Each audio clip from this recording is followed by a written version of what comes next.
This is Emneth, and I'm going to do it in bits. Very simple right-hand pattern, repetitive. The repetitiveness of the pattern can land you in trouble, so we'll try and deal with that as we go through. Simple D structure with a rising bass. The tuning is drop D. So it's just the sixth down to D, nothing complicated.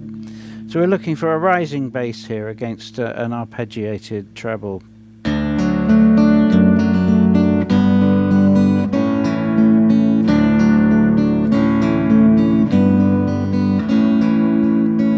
I'll go back again because there's a couple of points here.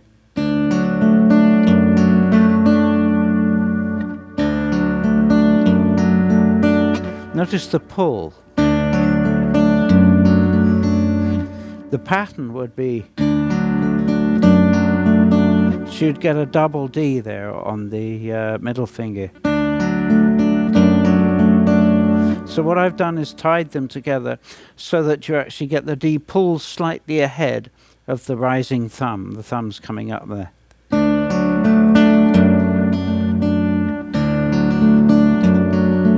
It's the kabonk problem again, which, as I've said, will keep coming back all throughout your fingerstyle work. It will come back.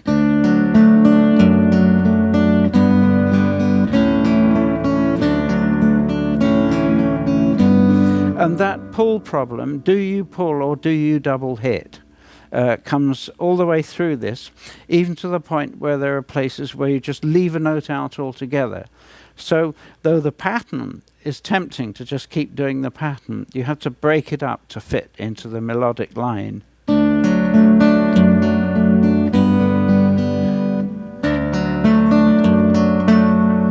For instance, I've left a chunk out here in the first bar. It should go. But that makes the next one clumsy, so I leave it on the A there.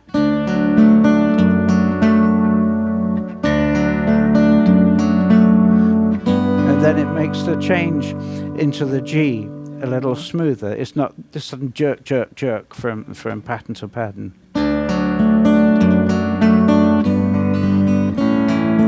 You hear it? It's okay if you hold it down. It can work, but for safety's sake.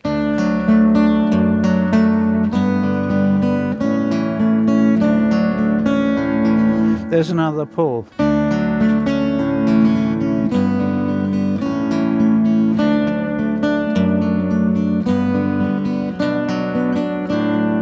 Pull. So instead of just constantly going right hand roll, right hand roll, we stop, we cut bits out of the right hand roll and let the pull lead across into the next note.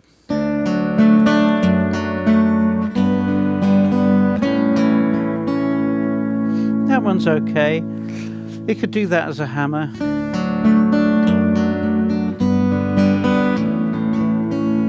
But then you're going to be hammering against the thumb, which is the kabonk problem again. Do you want that?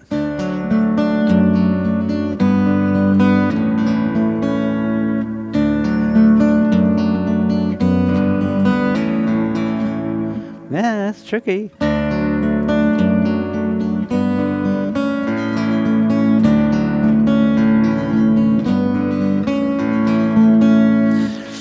Feel your way through it for whatever seems most musical and whatever seems less clunky.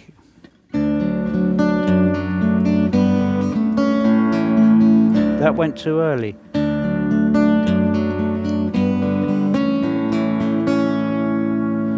You're moving, you're putting on a half bar then. It's tempting to put that on too early.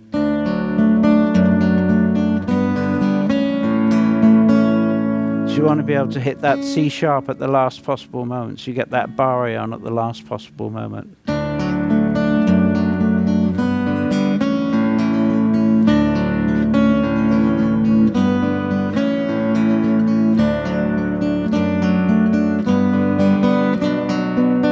Another problem there.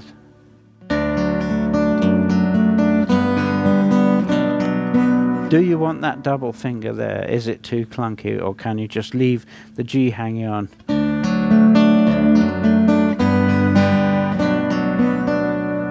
Might make more sense.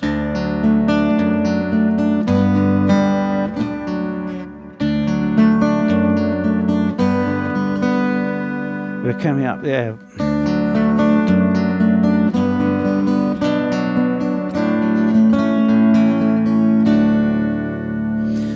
So it's all about finding the musicality in the fingering, leaving out or putting in right hand hits as you feel you need the accent, or you just need the legato, more legato feel. So that's the first section. It's essentially, the way I wrote this was like a hymn tune structure. And hymn tunes have to be really simple so that all the punters can learn the tune really quickly and then sing lots and lots and lots of words over the same tune. And the way I recorded this originally was with MIDI things, and I did it the way a decent choir master would arrange a choir and organ together. Like at some point you'd have the basic statement of the whole 4-part tune, then you'd mess around with the tune in the next verse, maybe pull out the bass. Verse after that you might put all the tenors on one line on the main song line and put the trebles on a descants.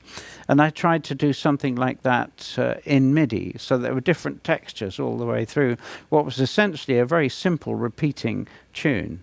Very simple repeating structure. So that's letter A. That takes us up to bar 8. And we will now, in a minute, move on to bar 9.